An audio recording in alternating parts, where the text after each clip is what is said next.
सम्मान मिलता है और उसमें भी बिरले ही जो इतना उत्कृष्टतम प्रदर्शन करते हैं।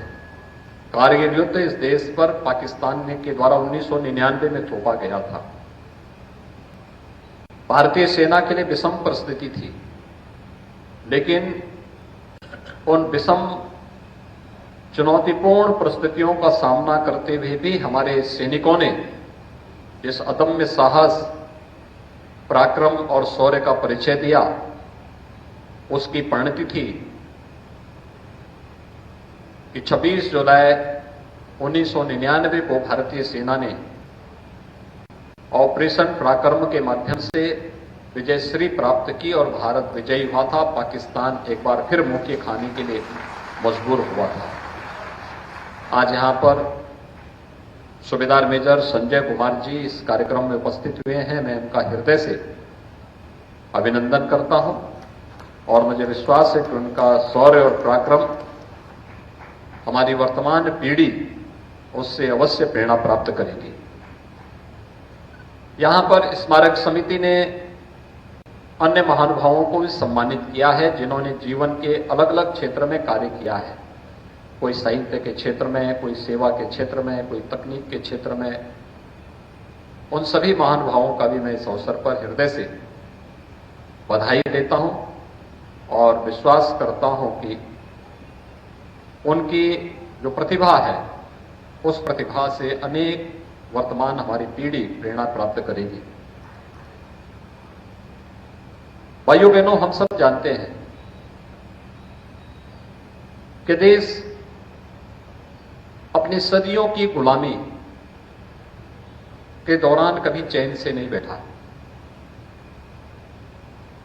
देश के अलग अलग भूभाग में आजादी के लिए एक छटपटाहट देखने को मिलती थी, लेकिन संगठित लड़ाई नहीं हो पाती थी। हम सब मिलकर के, पूर्व पश्चिम उत्तर दक्षिण, सभी मिलकर के एक साथ विदेशी हुकूमत को भारत से उखाड़ फेंकें, यह अवसर बहुत कम देखने को मिलता था, नहीं हो पाता था। और उसकी शुरुआत हुई थी 1857 में। यद्यपि देश हर समय लड़ता रहा। पृथ्वीराज चौहान का जो संग्राम था वह उसी विदेशी हुकूमत के खिलाफ था। महाराणा प्रताप हो, छत्रपति शिवाजी महाराज हो, गुरु गोविंद सिंह जी महाराज हो, ये उसी विदेशी हुकूमत की जड़ों को उखाड़ने के लिए ही वह युद्ध था। और वह निर्णायक स्थिति हम सबके सामने आई थी 1857 को, जब एक साथ पूरे देश के अंदर अलग अलग स्थानों पर, कहीं मंगल पांडे के द्वारा इसकी शुरुआत बली बैरपुर से प्रारंभ की गई हो, लेकिन उत्तर प्रदेश 1857 के प्रथम स्वातंत्र समर की भूमि बनी। उत्तर प्रदेश से ही इसकी शुरुआत होती है।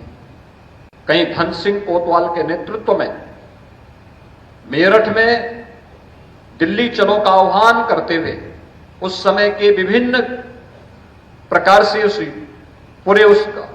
प्रथम स्वातंत्र समर को, आंदोलन को नेतृत्व दिया जा रहा है।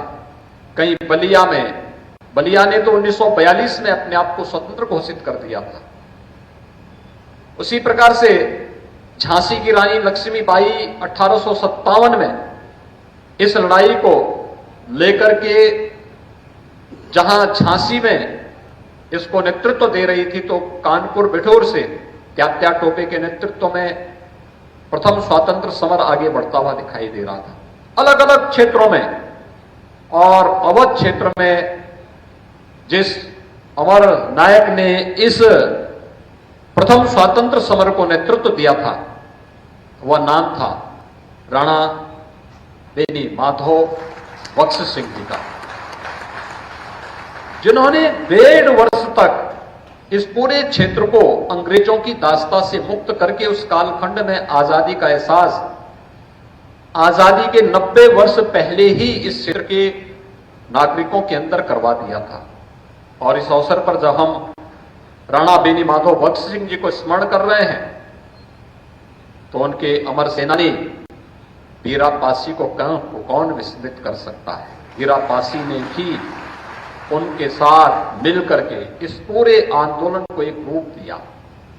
हजारों सैनिक शहीद हुए, लेकिन उन्होंने कहीं भी आजादी के लिए आजादी से कम कुछ भी स्वीकार नहीं, इसको लेकर के वे निरंतर लड़ते रहे, निरंतर कार्य करते रहे। 1857 में प्रथम स्वातंत्र समर से जो आजादी की चिंगारी फूटी थी वो निरंतर चलती रही। 1922 में गोरखपुर के चौरी चौरा में, 1925 के लखनऊ के काकोरी में और ऐसे अनगिनत स्थानों पर 1947 के पहले उत्तर प्रदेश के अंदर भी, देश के अंदर भी देश की आजादी के लिए आम जनमानस का, स्थानीय नेतृत्व और देश के नेतृत्व के एक आजादी की ये लड़ाई निरंतर जारी रही और उसी की परिणति थी कि अंततः 15 अगस्त 1947 को देश को स्वाधीनता प्राप्त होती है। आज जब हम यहां पर 218वीं जयंती पर आए हैं राणा बेनी माधव भगत सिंह जी के, यह हमारा सौभाग्य है कि हम सब देश की आजादी के अमृत महोत्सव कार्यक्रम की साक्षी बने हैं। आपने देखा होगा जब प्रधानमंत्री जी ने लाल किले की प्राचीर से 15 अगस्त 2022 को पूरे देश के प्रति अपना संबोधन दिया, उसमें उन्होंने देश के नागरिकों को कुछ संकल्पों के साथ जोड़ने के लिए भी आगामी कुछ कार्य योजना उनके सामने प्रस्तुत की। आजादी हमें मिली, ये सच है। अनगिनत त्याग और बलिदान से, शौर्य पराक्रम से आजादी मिली। तो रायबरेली में सीएम योगी आदित्यनाथ है, उनके संबोधन को आप सुन रहे हैं और बड़ी